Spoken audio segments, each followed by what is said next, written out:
संभाजीनगरकर नागरिकांना महानगरपालिकेतर्फे सकाळी सकाळी एक मोठ्या कारवाई झाल्याची माहिती साखर झोपेतून जागे होताच संभाजीनगरकरांना ऐकायला मिळाली।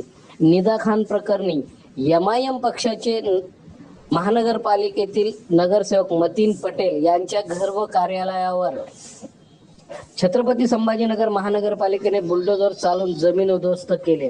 छत्रपती संभाजीनगर महानगरपालिकेच्या भविष्यातील ज्या दिवशीपासून महानगरपालिका अस्तित्वात आली त्या दिवशीपासूनची ही पहिली कारवाई असून छत्रपती संभाजीनगर महानगरपालिका सुद्धा बुलडोझर महानगरपालिका होते का काय अशी चर्चा सर्वसामान्य नागरिकांमध्ये ऐकायला मिळत आहे।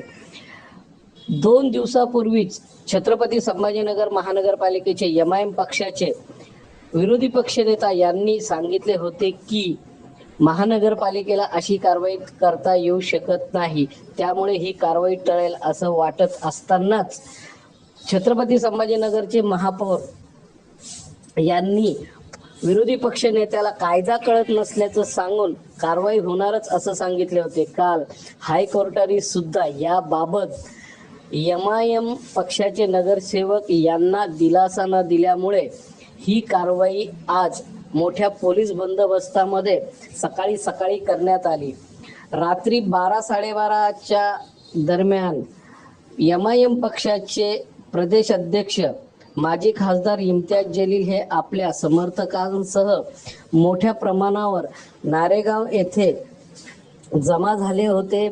कारवाईला विरोध होण्याची शक्यता लक्षात घेऊन मोठा पोलीस बंदोबस्त ठेवण्यात आला होता।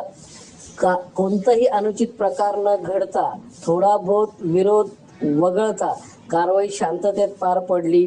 अशाच कारवाया इथून पुढे होत राहणार असल्याचे महानगरपालिकेने याबाबत सांगितले, पण कारवाई योग्य आहे का हा प्रश्नही नागरिकांमधून उपस्थित होत आहे। बरं झालं एक कण आला नाही धुळीचा, ते खराब झाले ते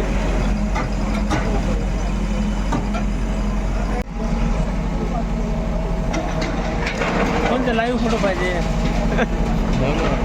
तू काय इथं काय होतं हां काय उलटा हो काय करतो याच घरात नव्हतं ते हां हो ना, ती भिंत दिसते ना पिवळी पिवळी भिंत